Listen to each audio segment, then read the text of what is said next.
My first character was a creature called a zoonoid who was basically ripping the arm off of another one and beating him with it. That was the first thing I saw. And so they just asked what that would sound like, and I just went, that sort of thing. And they said, all right, you're hired. And the only question I had was, do I still get pizza? Coming to the stage. All right, well, it's fine. Hello.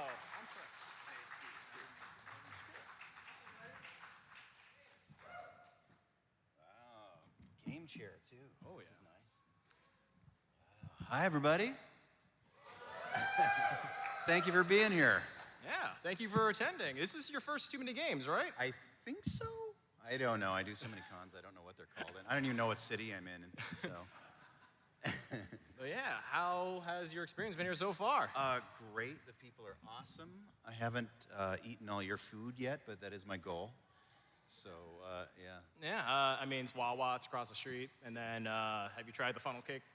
Yeah, okay. I'll hit it all, dude. Okay, very cool. But yeah, it's a great honor to see you, Thank you. and be here because I definitely was one of the many that played so many games, seen so many cartoons, and just like heard your voice in so many things. So I invaded your childhood? Yeah, kind of. You have over like almost three decades of a career that just spams in so many roles and pieces that like just to name them is going to be like 20 minutes or more. Well, we don't have to do that. No, That's it's just rambling here now. Yeah. But yeah, I gotta say, like all the things I've caught you in your roles, I can never figure out what was your first role that started you into the industry. The very first one I did was a show called The Guyver. And you know The Guyver? There's people who know The Guyver? There is one super fan here. That's amazing. Well, The Guyver, I was working in a mailroom at the time and in Hollywood, and I was the only person in the mailroom who was not interested in acting. But I had the deepest voice in the room, and they needed a creature guy. So they offered me free pizza. I came in on a weekend and auditioned for it, and my first character was a creature called a zoonoid who was basically ripping the arm off of another one and beating him with it. That was the first thing I saw. And so they just asked what that would sound like, and I just went, that sort of thing. And they said, all right, you're hired. And the only question I had was, do I still get pizza? But I kept doing it with that company on a bunch of shows and for fun for many, many years. And I eventually became an executive at that company. It was a film company, and hated going to work every day. I was a part-time musician, and I really wanted to do that, and that industry sucked. But voiceover was really fun, and I loved the community of voice actors, and the fans were awesome. And I just kept doing it for fun until it finally worked itself into a career. So it was a very happy accident. Wow. And the long way to go, and I made a lot of mistakes, which is why I'm now trying to teach people a better path at BlumvoxStudios.com. Yeah, you could sign up and watch videos of him coaching and meeting special guests, I believe. Yes, yeah, we've had, I think 60 or 61 guest speakers in my classes, and they're all people you guys know. It's the top voiceover actors in the industry and directors and dialect experts, coaches, studio owners, engineers. So we try to give a really well-rounded education with the best people in the industry. Very cool. So, at BlumvoxStudios.com. Yeah. So without giving away so much of your lessons, but yeah, like your creative approach to a character first started with a growl, and now it's moved on to so much more complex details. Can you explain how your initial creative approach was to start with that? Yeah, well, I didn't know back then that the acting component was the most important part of voice acting. I didn't even know that I was acting until probably 5 years along the road. I just considered myself to be a guy who made stupid voices until they told me that I was actually acting. But when I realized what actually went into it, I started studying, and I realized how much better I could become if I knew what I was doing. And so now I still do more homework doing this than I ever did in school. So even if you don't like homework in school, just find something that you really love, and you'll be interested in it, and it makes it a lot easier that way. But the one thing I always tell my students is that whatever it is that you do creatively that inspires you, whether it's art or dance or cosplay or music or whatever, do that thing at all costs. Make that your #1 priority to seek that joy in your life, because you'll be just a more fulfilled, happier person and better in relationships too. And then do everything that you have to do to support that thing. And so for many years, I had 3 other jobs to support that voice acting habit until it finally kicked in and I was able to make money at it. But yeah, I still do that to this day. I work harder now than I ever have in my life. I'm in my 60s now, and I still bring a portable recording studio with me to conventions. And I'll be going back to my hotel room tonight and recording for broadcast in my hotel room. And I schlep it all over the world. So, but you have to be that passionate about it because it is kind of a 24/7 business. Nowadays, they expect auditions to be turned around very quickly, and they expect it to be great quality. And so the other piece of advice I could give you, if you are an aspiring voice actor, is to do it because you love it. And the auditions, as tedious and grinding as they can be, the audition is the job. And then if you book something, that's just gravy. You have to love it enough to really enjoy that process. I feel like we just got a small preview of the first intro to your lessons in your Blumvox. Yeah. That is contained in the first 30 classes of BlumvoxStudios.com. So yeah, we actually have a free master class though. If you're just interested in voiceover and you don't necessarily know if you want to do it either professionally or invest in it financially, we do have a free master class, and it's on my website. And it is, you just look up my name, BLUM is my last name. BlumvoxStudios.com will come up, and on the front page of the website is a link to our free master class. Or if you come by our table, we'll send you a link for it also. But there's no obligation for that, and I try to cover as much as I possibly could in an hour to at least give you an idea of how the industry works and how I work as a teacher. And if my way of teaching isn't right, I will actually refer you to other teachers because I want you guys to get off to a good start. It is a predatory industry. Wow. Oh. Yep. What can you say about the change in the industry? I mean, you mentioned that it was predatory still, but I couldn't imagine what it was back then. Well, back then, it was a different kind of industry. There weren't that many voice actors in the business. It was just a small business. Celebrities were not interested because it paid crap, and they thought it was beneath them to do it until Disney came along and started putting celebrities in all their movies. And the celebrities realized that they didn't have to dress up, and they didn't have to memorize lines, and they could actually work on something that their kids would be interested in. Wow. And so it kind of exploded. And back in the day, conventions were not like they are now either. I was doing mostly anime back in the day, and we got hate mail, and I had my life threatened because it was the subbers versus the dubbers.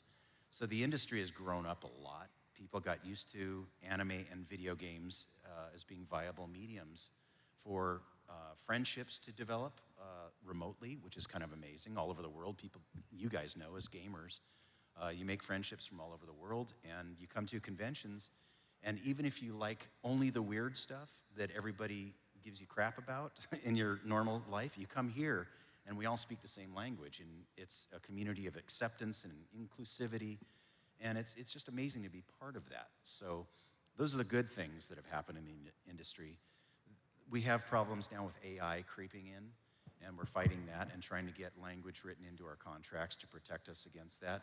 So for new voice actors also, if you're offered a big chunk of money to have them clone your voice, just know that you may never get to use your voice again if you agree to that, because they own you if you do that. So please be careful with AI. I know that the money can be enticing. These AI companies are offering some pretty big sums to clone your voice, but please think twice about that.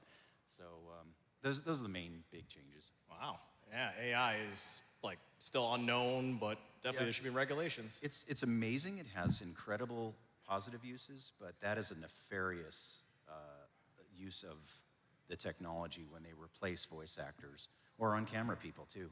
So you just have to be careful and be your own advocate for it. Wow. Oh, well, hope everyone looks out for each other in that world. Okay, so I think that mic is now set up, so if you want to come and ask a question, please. Awesome. Thank you guys for setting that up. And Thank guys, during the weekend, make sure that you thank a staff member because we couldn't do any of this without these guys. So thank you guys. Especially the audio guys. I love you. All right, fire away. I'm ready. Hey, Steve Blum. It's an honor to be speaking to you. Thanks for being here. Thanks. Thank you. At my home, one of our favorite shows of all time is the Netflix series for Bee and Puppy Cat. Oh, nice. And there's an episode where suddenly I hear your voice, and it's probably actually my favorite episode.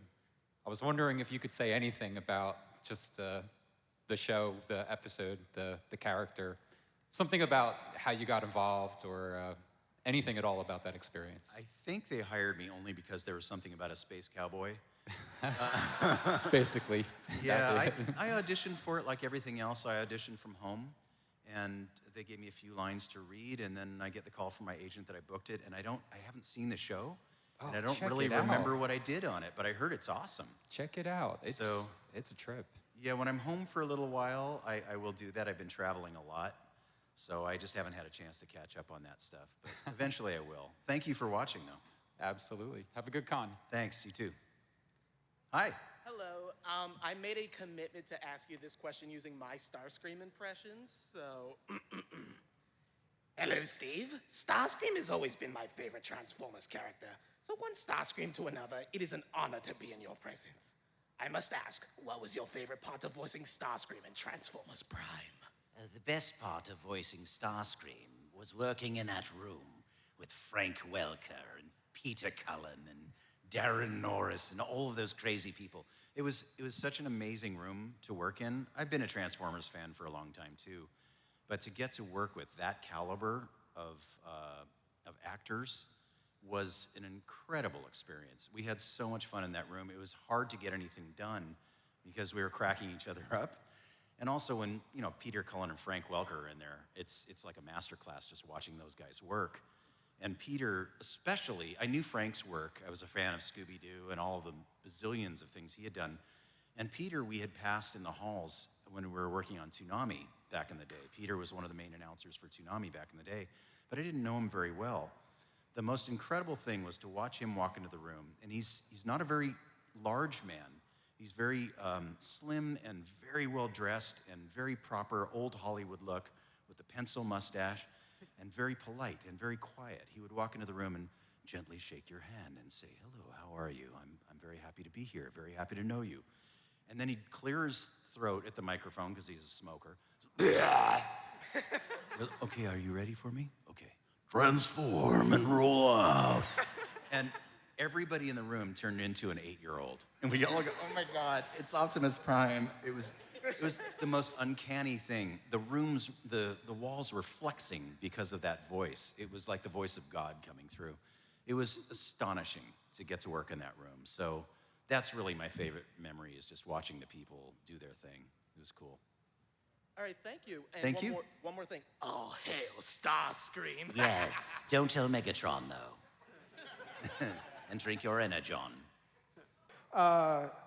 When you took on the role of Spike Spiegel on Cowboy Bebop, did you ever anticipate how much of an impact that would have pop culturally? And now looking back on it, what are your thoughts on that? Oh no, we had no idea. That was a throwaway show back then. It wasn't doing very well in Japan. They gave it to us and they said, "We don't know what this is, just do something with it." And so it was one of the few shows that we had at the time where we weren't supervised by the Japanese client. They basically just, they wanted to make a little money back on it. It wasn't making money for them. So they licensed it to this company and brought us in. And the lady who is now my wife, Mary Elizabeth McGlynn, was directing us. And I met her on that show, and we've been friends ever since. And she just said, "You know what, let's make this for us. We have time, we've got a little bit more money than we normally did at the time." We didn't get money, but the show did. And we made crap on that show. But we just had a good time, and we loved the show so much at first watch that we just didn't want to screw it up. It was beautiful. It was unlike anything we had ever seen before. So we just did it for us. We just made a show that we'd want to watch. And we had no idea if anybody was going to see it, because back then everything was on VHS, if you could find it. You'd find 1 to 3 episodes at a time on a VHS, and it was like $85. So we didn't know if anybody would ever watch it. And then Toonami comes along, puts it on the air, and all of a sudden it gets out to this audience nationwide and ultimately worldwide that otherwise never would have seen it. So thank you, Toonami. Thank you for the Toonami gods for doing that. And people connected with it the same way we did. And we were just so grateful that we were part of something that was touching people's lives. And here we are, whatever it is, 25 years later, and people are coming up to me having seen it for the first time within the last few weeks, and it's still touching them in the same way. So it's just one of those alchemic reactions that none of us expected. And it's the right cast at the right time, phenomenal music, beautiful visuals, great storytelling. It was lightning in a bottle. And so we're so grateful to be part of something like that truly did help change the culture. So thank you for watching. Yeah, loved it. Thank you. Thank you. Hi. Hi. Known to Marvel, you've been Wolverine for a very long time. Yep. So how would you summarize your experience of being Wolverine, from knowing how to portray the person to all the culture around it, from Cal Dodd, the original voice actor of Wolverine, to the Wolverine popcorn bucket? Yeah. Well, the Wolverine that I did was basically the voice that I was hearing in my head the first time I read the comic. That's the way I work. I'm an organic actor. And of course I knew their work, the previous actors' work. And I met Cal recently. We've become friends. In fact, I've known pretty much all the people who have played Wolverine throughout the years, except Hugh Jackman. He won't return my calls. But basically, what was that? He said Ryan Reynolds. Yeah, I've asked him too. He's still not returning my calls. So, and I still support him. I still pay to go see his movies, man. I'm watching Wrexham right now. Yeah, but I just did basically the voice that was in my head when I read the comics, and they agreed. It was really as simple as that. I love voicing Wolverine. It used to be the character that tore the crap out of my throat. Now that's actually one of the less stressful characters that I do. Baraka from Mortal Kombat is the one that really kills me now. But back in the day, Wolverine really hurt, and I wasn't as adept at screaming as Wolverine when he would go into Berserker Barrage. But every session that I did, it was, is all that stuff. And that hurts after a while. But it was worth it. I love Wolverine. He's the best there is at what he does, and what he does is pretty nice, bub. So thank you for watching, and please do support Cal and X-Men 97, all the other incarnations of Wolverine. We're all one big happy family. So thanks for that. Thank you. My pleasure. I'm getting chills just hearing all those Wolverine quotes is right here live. Back off, bub. Hi. Hi. So I saw you around 10 years ago at Katsucon while Transformers Prime was still happening, and I just want to say it's great to say all these years later that I love the way that you voiced Starscream in the current Transformers show. Thank you, my dear. I appreciate that. Do you have any notable similarities, differences between your experience voicing Starscream in Transformers Prime versus voicing him for Earthspark now? It's all the same character. It's not quite as goofy as they let me go with Prime. I did, occasionally they would let me kind of go into that Chris Latta area. Where, he went, the girly voice scream is what they called it, which was super fun for me. Earthspark seems to be a little bit more straightforward, at least in the recording process, and I haven't seen it yet. So, but Starscream is Starscream is Starscream for me. It's all the same guy. He's always got the plan that never works. And a little bit of heart still in the spark there somewhere, we think, we hope. And I don't get to rock the heels anymore, so that's a little disappointing. But no, I love Starscream, and for me personally, as an actor, it hasn't really changed. It's the same guy, different suit. Right. Thank you so much. Thank you. Hi. Hi there. So I'm a big fan of yours for like a few years now. Big Toonami fan. Like, Oh, thank you. Only fan- Toonami. Yeah, from way back when. And Nice. So you've been voicing him for like Tom from Toonami for over like 23 years now. Yeah. And like, it's like pretty interesting to think about. Like, you came in as Tom too. And Yes. so I was just curious, like, how was the process? So like transitioning between like the voice for Tom 1, and when were you brought into the process as Well, when Tom they brought 2? me in, I didn't know there was a Tom 1. And I've been apologizing to Sunny Straight since.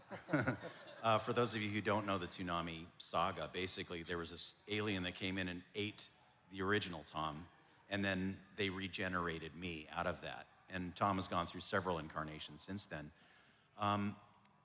They brought me in based on my work on Bebop, actually. The guys from Cartoon Network at the time brought me in to host this new programming that they had for Toonami. And I just thought they had the wrong guy, honestly, because I'd never hosted anything before. I was terrified. But like the pizza story, they offered me free beer. And so that's all it took. And we met at a convention, I think it was Anime Expo or something, and brought me in, fed me beer, and told me what they had in mind. And I said, yeah, as long as I don't have to memorize lines, I'm good, let's go. And they brought me into a studio, and we clicked immediately. We're still really close friends, all those guys that I used to work with back then, and most of them are still at the network at Adult Swim. So we are still that family, and we have a different Sarah. Dana is an amazing Sarah, was a different one back then. But we're rocking it, and hopefully we'll be doing it for a long time to come. And we're on this afternoon with Toonami Rewind. They're actually bringing back some of the really old shows now. And then tomorrow, like every Saturday night, only Toonami, starting at midnight. So thank you for watching, I appreciate it. Great, thank you. Hoping for more Big O. They rewind I hope so, that'd be nice. That'd be really nice. Hi. Hey there, my name's Evelyn, pronouns they, them. Nice I have to meet three you. things for you. The first, I don't need to tell you that you have obviously been a huge impact on basically anybody getting into voice acting nowadays. But a little bit of a deep cut for you. I don't know if you remember Mad World when you were Mad Jack. World, yep. That one, that and Toonami was always my favorite. Oh my God. The other two things is thank you so much for the masterclass. For which? The masterclass. Oh, yes. You're so welcome. You said some stuff at the very beginning that honestly made me cry, and that kicks ass. The third is I'm going to gently threaten you as a future coworker. I'm excited to work with you. Fantastic. You call that a threat? I hope it's a promise. It's a promise. Yeah, let's do it. There's always room for more. That's Come on all I in. got for you. But, you know, I appreciate you being here. That's amazing. Thank you so much. Okay. Hi. Hi there. We'll be super loud. I have just like kind of an off-topic question. Obviously, you're prolific in all sorts of genres and industries for voice acting. Yep. I know you've kind of dipped your toes into audiobooks. I personally listen to a lot of audiobooks. Is there any book that you can like your favorite book, and if you got the offer to narrate it, what would it be? Oh, man. God, that's a really hard question.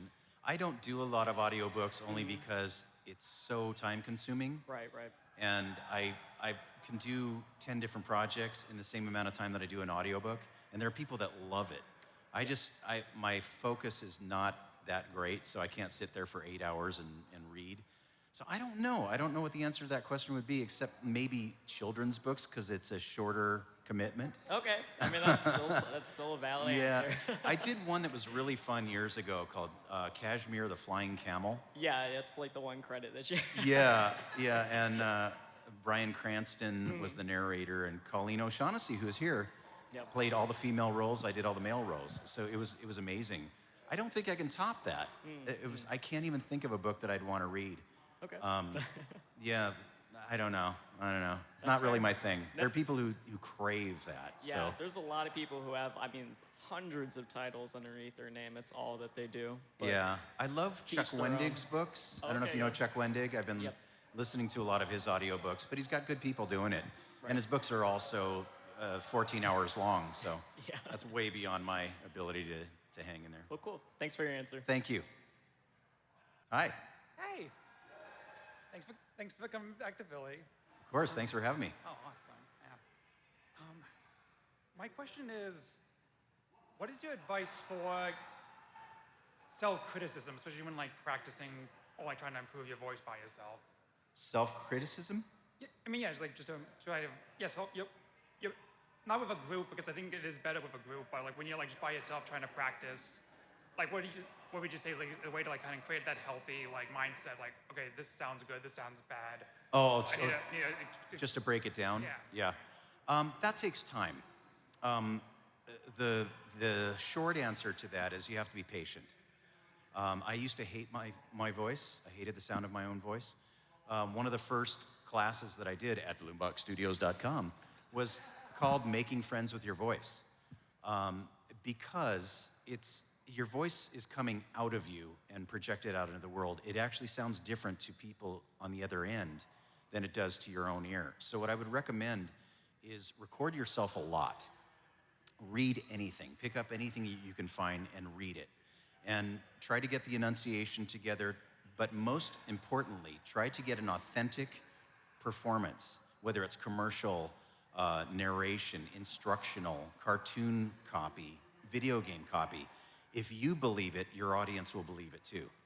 So rather than concentrating on the quality of your voice, concentrate on the authenticity of the storytelling as your first priority. That will immediately draw your focus away from what is bad or what you perceive as bad or what people might tell you is not great. Because I had a lot of those voices in my ear when I was starting too, including from my parents. My parents would say, you know, this isn't a real career, you're just making stupid voices into a microphone. Those voices were in my head as I was recording in the early days. You have to be able to clear out all of that nonsense, and the best way to do it is by focusing on the quality of the storytelling. So read something out loud into a microphone, record yourself, even your phone has a recording ability on it. Listen back to it, and if you get engaged in that story, you're on the right track. You build it out from there. Other than that, it's a 4-hour conversation on acting, and which there's a lot of that information out there, you know, that you can dig up yourself or find at BlumvoxStudios.com. I absolutely love that answer. Thank you Thank so you. much. I appreciate you, man. That's definitely like a mentor answer you're giving. It's Yeah. very detailed. There's a whole inner game that goes along with what we do, with any kind of creative expression. There is the inner game too, and you have to sort through those negative voices that all of us have in our life. People are very happy to give you criticism, and then we're organically designed to take that in and make it our own, and we start being our own worst enemy. So it's kind of hard to focus and get through all that stuff, but it's possible. If I can do it, anybody can do it. Fei. Hello, Spike. How you doing? I'm good. Good. Can I have my woolongs back? We're broke, so. We just need some beef for bell peppers and beef. Tired of eating those plain noodles. I'm also tired of eating dog food, so. All right. So, I'm a huge fan. I've been watching you for many years. I've recently gone through, when they announced you as coming to TooManyGames, I actually rewatched a lot of your major animes like Samurai Champloo, Big O, Cowboy Bebop, and also I recently finished watching Great Teacher Onizuka. Nice. So I wanted to ask, how was that like working, doing the voice for Ikichi Onizuka, and what was the process like working on that dub? Because I think between you and Wendy Lee, you guys had a ton of roles in that. Yeah. So I wanted to know what it was like working on that dub, especially for such a silly yet, remarkable character like Onizuka. That was a crazy show. I actually just started watching it for the first time. I had surgery a couple weeks ago, and I was home, and I popped it on, and I watched the first 3 episodes. That was almost entirely an improv exercise, actually, because they didn't have enough money to hire what they call an ADR writer that will conform it from the original Japanese to a script that we can use to match the lip flaps. Right. But I was writing ADR for Digimon at the time and a few other shows, so I had a pretty good understanding of how to fix it. And so I actually ad-libbed every line in the show based on the original Japanese translation, and I wasn't sure if any of that would work. I think it worked great. Oh, it actually matched it works great with the comedy. Well, thank you. It came out really good. I was actually happily surprised. But the content and the context of the show was so funny and so weird that it was engaging enough for me to take that on. And I didn't get paid extra to write those lines, by the way. I just got that flat, crappy fee with no residuals.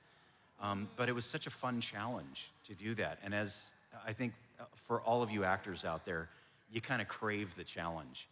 And if you don't, you probably shouldn't be doing it because it's hard. But that show in particular was really fun, really stupid, and so wrong in so many ways. So not for children. Oh, yeah. But yeah, when you grow up, watch that show because it's funny. It's a good ride. Oh, yeah. Thank you for watching it. Appreciate it. Yes, I have some stuff for you. All right, take care. All right, Steve. Unfortunately, I have to say there's a bit of a double question here. Okay. But one's very short, I promise you. The first one is, how was your day so far? Pretty darn good, dude. I'm glad to hear it. I'm man. above ground, so I'm happy. Hey, that's the best all of us can hope for, right? To be grateful for the little things. Absolutely. You got up in the morning. That's worth $1 million. Right.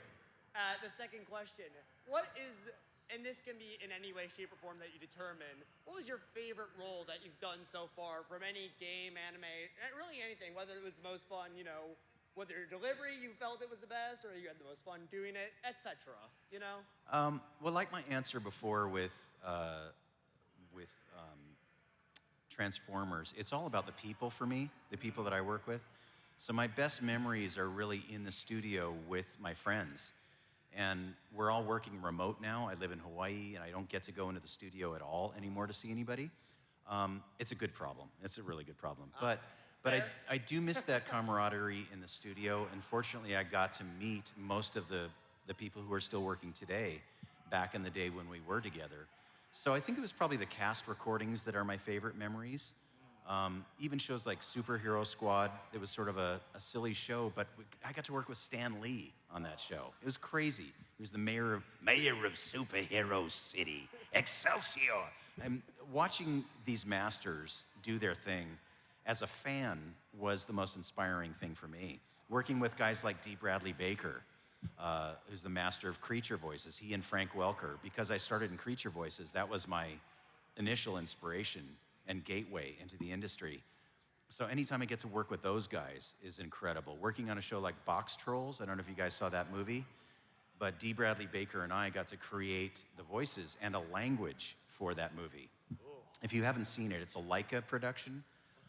Phenomenal movie. It's so much fun. I'll be sure to watch it. Yeah, those are the kinds of things that really stick out in my mind over 35 years of doing this, is just the people. And also meeting Mary Elizabeth McGlynn back on Cowboy Bebop, becoming friends with her, working as an actor, she was directing me in so many different shows throughout the years. And then eventually, late in life, we're both single, divorced. We found each other and got together as a couple, and now she is my wife. So, of course, yeah, that's amazing. And yeah, I got to be with Julia, and she directed me the other day on something. It's so much fun. From the other room in our house, she has a studio too. So just to be able to work on opposite ends of the house and have her direct me at this late stage of my life is amazing. So those are the things that really stick out. It's not individual characters, it's really life experiences. Of course, of course. Yeah, but thank you for that. Yes, and thank you for inspiring us all. Of course, man. Thank you. Hi. Steve, hey, great to see you again. Nice to see you too. So I think one of my favorite projects you've done is definitely Regular Show, and I was Nice. wondering if you could talk about who were your favorite characters to play on there and some of your favorite experiences, like getting to work with the cast they had on that show. Yeah, that was an amazing show. Roger Craig Smith, oh my God. He's become one of my best friends because of that show. Yeah. Working with the creators of that show was amazing. Those guys came straight out of art school, basically, and went to that show at Cartoon Network. The whole cast was insanely talented. Tecmo was incredible, super fun. The Sandwich of Death Sensei, I probably couldn't get away with doing that anymore, but getting to do that voice and something as ridiculous as that was. It's okay to me. I'll allow it. Oh my God, super fun. Everything about that show was weird. We didn't understand what the hell we were doing. Working with Mark Hamill on that show. Yeah, I was going to ask, what was that? Did you ever get to record lines with him? We recorded all the shows together. Oh, no. So for those of you who don't know Regular Show, there were these two astronauts that appeared in a few episodes, and Mark was one of the astronauts, I was the other one, so they paired us up a lot on that show, and I got to work right next to him. And watching Mark work was an incredible thing, because he was very into reading and politics and things, and I wasn't sure if he was really into recording at the time. So he would sit there with a book, and he'd just be like this between his lines. And then all of a sudden, it would come up, his part would come up, and the director would say, Mark, can you put down the book for a second? Oh, yeah, sorry. Can you tell me a little bit about what's going on here? Because I don't understand any of this. It makes no sense. And we worked from storyboards, which, if you don't know what a storyboard is, it's basically drawings of what's happening in each scene. But the storyboard book is that big for every episode, and big, huge pieces of paper. They would send that to us digitally. We're supposed to go through it, but it's super time-consuming. So they would show it up on a screen, and they would show us what's happening, and Mark would go, I'm sorry, I still need more context. So the director would give Mark the context, and he'd go, okay, I got it. And he'd launch into his character, and it was perfection. First take was so good. He's an amazing, amazing actor. And so far beyond what he did in Star Wars or Joker or any of those other things, I got to watch him in real time create these characters, and he's a genius. He played a character called Skips on the show. Hilarious. It was sort of like a Harvey Fierstein sort of thing. And just genius to watch him work. That was one of my favorite memories, actually, working on that show. So, and I can say that I got to work with Mark Hamill, and that he's my friend. Thank you. Thank you. I hope you get to be involved in the reboot that comes out soon. Oh, is there a reboot? It's not official yet, but there are sources that say it's going to happen. Amazing. I'm always the last guy to know, so thank you. That's why I come to these things. I learn about my career. It's great. You got to start auditioning again for that one. Yeah, I'll start auditioning. Yeah. Hi. Hello, Steve. So, as of last month, I've held a genuine interest in pursuing voice acting. So, not too dissimilar to your situation, I've always been the deepest, arguably the loudest, the most booming voice in the room. And I appreciate and cherish voice acting as an introvert for allowing myself to express without an audience, or to an audience of one. Yep. I can't afford this with other performing mediums. If anyone's seen The King's Speech, this is something that I attest. This having been stated, the general question is, how do I get your job? The more specific question is, how viable is it for an aspirant vocal talent to pursue joining a union, and can you say if the likes of SAG-AFTRA covers and compensates for them? Okay, that's a huge question. Simple. How do I get your job? First of all, I don't recommend joining the union immediately.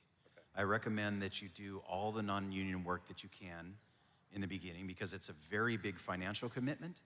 And also joining the union means that you're not allowed to do non-union work anymore. And so it may preclude you from making a living at first. So for the first several years, I worked as a non-union actor. I learned the craft of acting, I learned the business of acting, and I learned who all the players were. And that takes time. And if you jump right in, a lot of people put the cart before the horse, and they want to join the union, they want to make a demo, they want to start shopping themselves out there before they've even had training. Do the training first. Take your time, do everything you can in every medium that you can. And that would include taking improv classes, doing anime, reading for charity, read for kids, read for the blind. Read everything that you can out loud for a very long time. And get that skill set up, and also get the confidence level up. I too am an introvert by nature. You wouldn't know it now, but I was terrified to be in a room with people. I used to be a musician and felt like throwing up every time I'd go on stage. So voiceover was actually kind of a cool release for me, because yes, there was pressure once I got in the booth, but it was with people that set the space so that I felt like I was safe. And that's what a good director will do for you too. So in the beginning stages, work with people who are kind, who understand what you're trying to do, who are patient with you. And don't worry so much about the business aspect of it or the union aspect of it. You naturally want to look into the logistics of matters, because it's just everything is out there. Yes. As you're well aware, you've mentioned this before, just oodles of information present upon the net. But, right, from a professional. Yeah, but the great thing is that once you're ready to make a demo, and you'll know when you're ready, don't do that until you have got a lot of chops under your belt, because a demo is going to be your calling card. It's probably the most expensive thing you'll invest in your career, and I highly urge you to hire somebody who knows what they're doing and does it professionally every day. Don't have a friend do it. Don't have somebody who kind of knows audio equipment to do it. Get a professional to do it, to put your best foot forward, because your demo is going to be listened to next to everybody else who's been doing this forever. You want to make sure that you don't make that mistake. And then in terms of joining the union, once you're ready to join the union, it's great. The union it has its problems for sure, but at this advanced age, I can tell you that it is so great to have health insurance and to have a pension. I actually have that to look forward to. If and when I ever do retire, I've got a pension that I've developed for over the course of 35 years. And that's my security blanket. You can't get any of that non-union. The other thing about non-union is that there are no protections physically for you in non-union. So initially, when I was screaming and doing creature voices, I would do it for 8 hours at a time. They won't allow that in the union. There are 4-hour sessions. Now I only do 2-hour sessions, and they will protect you. They've got lawyers that can protect you legally, and directors, typically, not always, but directors that understand how fragile the instrument is, and they will protect you with that too. Right. So don't rush it. You do have a beautiful voice, but the acting is more important than the voice, so work on the acting part of that first. Thank you very much. All right, and I'll see you in the booth, and please come and take my job. Please do it. Dude, and look, at least I have a good resource at BlumvoxStudios.com. Thank you, there you go. I was gonna say that. Hey. Hi. I'm David. Nice to meet you. What was your favorite, I guess, like, show, I guess? I mean, it's kind of cool that you're in regular show. I'm a big fan of that. Big fan of you. Like, what was, I guess, like, favorite show? Like, I guess, doing? Yeah. Favorite show that I've worked on? Yeah, you worked on. It's whatever I'm doing Monday, because it means I'm still employed. Oh, okay. Lately, that answer is different every day. Lately, it's probably anything Star Wars, because I've been doing a lot of stuff in the Star Wars universe, and will hopefully be doing more in the future. I've been a fan of Star Wars since 1977, so I still squeal like an 8-year-old fanboy every time I get to do anything Star Wars. So any of those shows, probably Star Wars Rebels most recently. Yeah, that's cool, yeah. And it was super fun to work on the movies too, because as a kid, I couldn't even imagine myself working on Star Wars movies, but I got to work on Solo and Rogue One and Rise of Skywalker, and I was screaming inside, just getting to work in a big room full of people doing that kind of stuff. It's amazing, so. Yeah, it's really cool. You were in Mad World, right? Was that, you playing Jack? Mad World, yeah. Yeah, Jack, that was cool. Yeah, that was really Great fun. game, yeah. Just Jack. Yeah, just Love Jack, that. yeah. Thank you. Yeah, Thanks for appreciate playing. it. Hi. Hi, I'm Kyle. Hi, Kyle. My question to you is, was there any point in your career where you improvised a line, either accidentally or otherwise, and the voice director is like, we're keeping that in? Yes, it doesn't happen super often, but every now and then, well, I was just talking about GTO, almost all of that was improvised. Star Wars, we get to improvise a lot. There have been quite a few of them that I'm not really sure if it was my line or the director's or the writer's lines, because I don't see the shows usually until 6 months or a year down the line if I watch it. And in some cases, I don't watch the show till 10 years later, and I don't remember if it was mine or somebody else's. But generally, and this is something I do tell my students all the time at BlumvoxStudios.com, when you're reading copy as an actor, you want, and generally as in auditions, it starts with auditions, they'll give you a line, and I always recommend that you give them 2 or 3 takes if they allow you to, but always do as written, at least on the first take or 2 with some differentiation. Wait till the 3rd take before you start your interpretation of it or ad-libbing, because there are people, the writers, who have spent months or sometimes years working out that copy. So if you're in a room, don't be too eager to change the words up at first. Do it as written first. And then, if they give you that opportunity, then go for it. And that's where the improv is going to happen. The other thing that the improv is very helpful for is that quite often you'll get information before you walk into the room, and it'll all change as soon as you walk into that room. Sometimes the whole script will change, the character that you're playing will change, the dialect will change.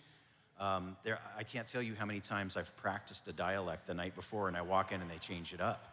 So there's a game, I can't remember the name of it, it was Dead something, Dead Island, I think. And they told me, I see some heads nodding, I think I got it right. I was practicing a Caribbean or Jamaican accent the night before. I walked into the room, and they said, oh yeah, we decided to go Australian, so go. And I went, oh my God, all right, let's go, let's do it. And you just gotta pull it out of your arse. So you have to kind of be prepared for anything, but also be honest. If you can't do the accent, don't do it unless they're open to like a really bad interpretation of the accent. Sometimes that works. I did a commercial years ago where they told me I had to do an authentic Irish accent from southwestern Ireland, and I studied it all night long. And I get in there and I do this super authentic accent. They said, no, we want something more like the Lucky Charms guy. And I went, oh, you gotta be kidding me, really? All right, here we go. You know, and I just did this silly little Irish lilt that didn't sound very authentic, but it's what our ears are used to hearing. So those are the kinds of ad libs that are sometimes unintentional or unexpected, but you have to prepare for anything. And we talk a lot about that at blueboxstudios.com. Yes. Thank you for that. Thanks for answering. All right, take care. Hi. Hey, sorry, Steve. Still no pals of chicks. Nice. I was hoping you'd get that. I'm a big fan of Mass Effect, and any Mass Effect fan will tell you, your ship is your family. You're just that tight with them. I'm just wondering if there was ever a moment recording for Grunt where you felt that as well. You felt tight-knit with your crew and Shepard, and you just felt like one big happy family. Well, Jennifer Hale is one of my best friends. And so to do anything opposite her is amazing. I never got to work in the same room. But yeah, everybody in that cast and crew, we became close, mostly in the convention circuit after the fact, because it was basically just me and the writers and the director and the engineer in the studio and a stack of paper that thick recording the grunt lines. And those sessions were 4 hours long, and I would go through 300 to 1,000 lines in that session. And it was just a matter of getting through it and the context being held for us by Chris Zimmerman, our director at the time. So everything was kind of out of context. So we didn't really get that familiarity that we get in a cast record. But after the fact, I mean, going to the cons and meeting the rest of the cast was amazing.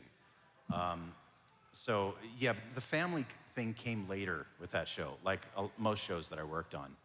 But meeting the people who consume this stuff too, the players, you guys are family too to me, because we wouldn't be employed without you. The game wouldn't mean anything if you guys didn't play it. So thank you for letting me into your family, and thanks for taking me along as a companion.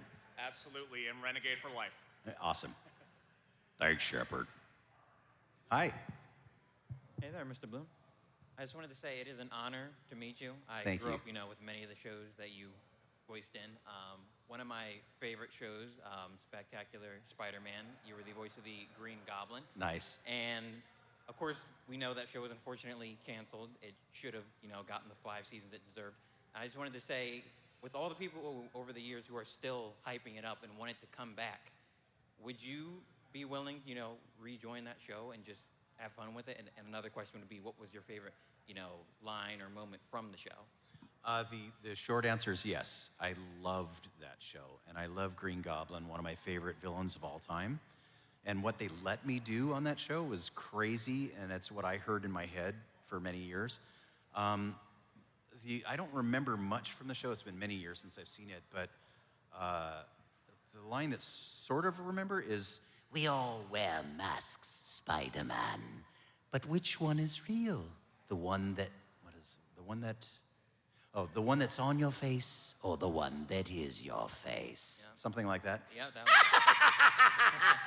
was Yeah, I don't remember exactly what the line was, but that would be it. Yeah, that was pretty much it. Yeah, thank you for watching. Yeah, no problem. Amazing cast on that show, too. Everybody on that show is still, I'm a very close friend, so. Yeah, Josh Keaton, he's an amazing voice actor. Incredible. Everybody on that show is amazing. Yeah, I should have also mentioned that you are one of my favorite voice actors. I have a list, literally, I list them out.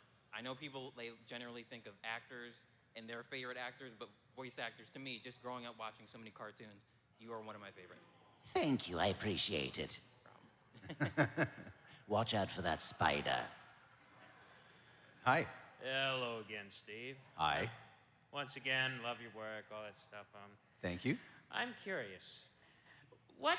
How did you get the role as Sub-Zero in Mortal Kombat?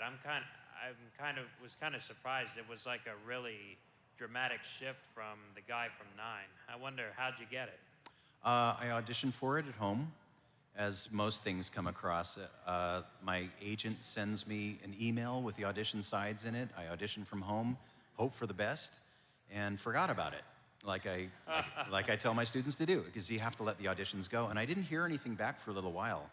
And then I got a call back for it, went to Warner Brothers and did a callback audition for it. And eventually they hired me, and I got to record all of that franchise at the Warner Brothers lot, which was really fun. Yeah. With the water tower and everything. It was really cool. They had this great audio booth that they built in the basement at Warner Brothers Studios. And so super fun to work on that. It was a character that didn't hurt my voice that I loved. It was just very laid back, and I could feel the chill recording that character. Yeah. It was a lot of fun. I'm actually glad that they're doing what they're doing with it these days, and Kaiji Tang took over in another incarnation of Sub-Zero. Once the mask was removed and I realized it was actually an Asian character, it was so much more appropriate for him to do it anyway. Yeah, that's understandable. So I had my time, I had a lot of fun with it. If they decide to bring it back and bring me back, I'm willing. I'm waiting by the phone. I'll do it at any given moment. It was amazing. Yeah, didn't you voice Reptile and Bo Right Show as well? I did. Yeah, Reptile was another one that kind of hurt the voice. It was that gross thing in the back throat. Normally he doesn't speak. He doesn't speak. It was mostly that kind of stuff. Baraka is one that hurts from that franchise. Everything is spoken like this. And now he's doing like these soliloquies in the recent things in that voice. Rachel, drunken master, I cannot do that anymore. The industry has changed. We're not allowed to do that. I'm actually glad that we're not allowed to do that. So if they bring back Bo Right Show, I hope they bring in an Asian actor. I will suggest Keone Young for that, because I think he would be amazing. Yeah, I agree. But yeah, it was a good run and super fun to do that. So thank you for playing. I appreciate it. Sure thing. All right. Thank you. Oh, an Asian actor, huh? Yeah? Are you an actor? No. Hello? Okay. Dempsey? Oh, there you are. Oh, no. Shut up, I hate you. I hate you too, Richtofen. Quit licking that goo. I'll do it anyway. I know you will. All right, anyway, how you doing, Steve? Great. All right, so I'm Alex. I've been a huge fan of zombies ever since I was 15. Black Ops 3 hooked me, man. Like, you and Richtofen, two of my favorite characters from there. And one thing I wanted to ask was that at the end of Black Ops 4, Tagged or Toten, the last map you recorded Dempsey for, like, whatever, like, you were recording with Craig, whether it was either Craig or Jason, and they were just like, all right, that's a wrap. Like, how did you feel, like, knowing it was probably the last time you'll ever voice him, maybe? It was really hard. We became really close in that room, especially with Craig, because he unveiled a lot of his personal life in that room, and would tell us that he'd be staying up all night, racking his brain trying to get these crazy lines done, and he'd come in hungover, and it was amazing. Most of the great stuff that you hear in those later games came out of his mind. It was a wonderful experience working on the game, but I don't think it really hit me until we went to the studio and we had that interview at the very end to say goodbye. Yeah, I saw that on YouTube. Ooh, and I saw how hard you were taking. You're just like, I do the voice, but I'm kind of crying right now. Oh my God, dude, it was so hard because I didn't realize that it had been 10 years because we did it in very small segments and we were never working together in the same room. So that was a rare instance when we actually got to be together in that same room to say goodbye. And Tom Kane started crying, I started crying, the whole room fell apart. It was, my God. we became very attached. Even watching the video, I could feel it. I'm like, oh man, this is rough. Yeah, but man, if they'll ever allow me to come back and splatter more meat sacks, I'm ready to go, baby. If they Ready ever to go. decide to bring Dempsey back from the dead. Oh yeah. Yeah. I'm ready. Oh yeah. Hey, crazier crap happened, right? Yeah, Yeah. totally. Thank All right, you. one more thing. I hate you, Dempsey! Go lick a zombie. Thanks, Steve. Richtofen sucks, by the way. Hi, Steve. How are we doing? Hi, I'm good, man. How are you? Not bad, not bad. My name is Rob. Hi, Rob. I'm an aspiring voice actor, did theater and all that other shenanigans. Awesome. A little bit of improv and stuff. But my main question to you is, when you're in the booth doing auditions, besides going to Steve Blum, Blumvoxstudios.com, how do you do with the isolation of being in the booth? Personally, I really like it. I started in anime, so I was used to being in a booth alone, usually with the director on the other side. The hard part for newer actors is to be able to interpret the copy and not be too judgmental about it. It's good when you have a director because you're getting feedback. So if you have been doing this for a little while, I would highly recommend taking classes or coaching with directors who have actually done this work. There are a lot of people teaching voiceover that may have had some improv experience, may have had some theater experience, even on-camera experience, very different from voice acting. So if you can find a great voice actor who has become a teacher to coach you, they're the ones who are going to give you the best feedback, I think. And the hardest thing really is to get those negative voices out of your head that are telling you that it's not good, or it's not right, or you're not hitting the mark with the character, or it's not believable, that kind of thing. As I was saying before, the best thing that you can do is just to record yourself over and over again and be kind to yourself in the beginning. When it hits, you'll feel it in your gut. If you believe you, if that authenticity rings true in your head to the point that you can lose yourself in that moment and stop hearing your own voice and just hear the character and get lost in that story, that's when you know you're doing it right. Keep doing more of that, whatever that thing is. And if you have to take notes in that moment so that you're marking down the things that can be trigger points or launch pads for you to get yourself back into the character to that degree, that's where it all begins. That's where the magic really happens. So beyond that, the isolation can actually be your friend once you get beyond that, because you don't have the distractions from all the other people around you. As fun as it is to work in those groups, it can be distracting. And in many cases, working on shows like Transformers Prime, Kevin Michael Richardson, John DiMaggio, some of these guys that would come in, they're so funny that they would have to separate them so that we could actually concentrate. And sometimes we'd go back into the studio alone, and we'd have to be able to do that. So what I would recommend in the beginning, especially if you're new to the voiceover part of it, is get a piece of copy that has multiple characters. Read all of the characters, change the voices up a little bit, but make those characters believable so they could be in a scene together, because sometimes you will be called upon to do that. That exchange of energy between the characters is not too different from having an exchange with people in the booth with you. The advantage to having those people is that they might change something up. You might have to think on your feet and change what you were gonna do. Do that for yourself too. Surprise yourself. Record something and then maybe just take a completely different take than you were gonna try the first time and see how that feels. Try it all on. And in the privacy of your own studio, you get to do all that stuff. And we actually did a whole class on looking stupid and embracing that. Get out there, man. Make crazy faces. Spit on yourself. Do whatever, contort your body to get those voices out. That's where you get to be able to do all that stuff without worrying about what people are thinking on the other side of the glass. So take advantage of that time now. Beautiful. Thank you very much. You're very Appreciate welcome. Hi. Hey. So my name's Reno, and Hi, Reno. I guess to make this a special question, I was always a voice actor enjoyer. I've always liked the idea of just like watching something and then being like, oh, that's Steve Blum. Oh, that's Tara Strong. Oh, that's Mark Hamill, like, etc. So my question for you is, well, first off, I also wanted to say, like, one of the deepest cuts when I had that happen was when I was playing Vanquish, and randomly you're just the main voice actor of there, and I was like, oh, this just enlightened the experience for me for an already great game. So for my question is, out of all the media that you've worked on, what's like your favorite to watch or rewatch again, even though you still hear yourself talk? And you mentioned you didn't like your voice at the start, so I was kind of curious about that. Well, media, it would probably just be cartoons or movies, that kind of thing, because I'm not a gamer, unfortunately. Okay. But in terms of a specific franchise, you mean? Yeah, like a show or anything specific. That's really rough. Of stuff that I've worked on particularly? Yes.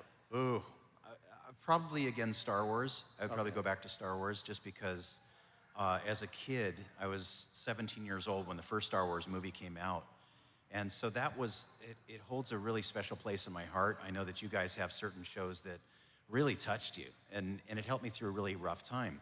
I hated everything and everyone at that time. My school was falling apart. I didn't know what I wanted to do for a living. I wasn't really happy at home, and I was very average at everything at best. And I just remember sitting in the theater the first time and watching the destroyer come across the screen for the first time and hearing that sound vibrating. And all of a sudden I cared about something again. And watching that storytelling, the hero's journey and all of that, it just inspired me and touched me on a personal level. So I think in recent days, watching Star Wars shows, Ahsoka and Mandalorian and all these shows now, some of them that I got to dip my toes into, some I didn't, doesn't really matter. Yeah. They still hit all those feels for me, the childhood feels. And I think that's what I connect to most. So I'm slowly going back to my catalog now and starting to watch some of the shows that I've been in. I've never seen Naruto, 700 plus episodes to watch of that. Yeah. I've never seen Samurai Champloo. There's so many shows that I've worked on that I just haven't watched. I just don't have the capacity to, the time. I highly recommend Champloo. It's really good. Thank you. I've heard that. Yeah. So I don't know if the favorite question is I can give you a proper answer for that because I don't know what my favorite would be. So I guess Star Wars is applicable because you saw Mark Hamill in person and, that Yeah. kinda, fulfilled a childhood, dream of yours, it's maybe. really cool. And, Yeah. as he came back in the more recent movies, I would cheer him on, even if a lot of people were hesitant about it. I loved it. Okay. Even live action Cowboy Bebop. I didn't have anything to do with that, but I wanted to watch it as a fan of the franchise. Yep. And I was cheering on John Cho taking up the mantle of Spike. So, Yep. yeah, I like going back to the things that make me feel something. That's a great answer. Yeah, thank you. Yep. Thank you so All right. much. All right. And with that, I think we're done for this Q&A session. All right. If Thank you you need guys. more-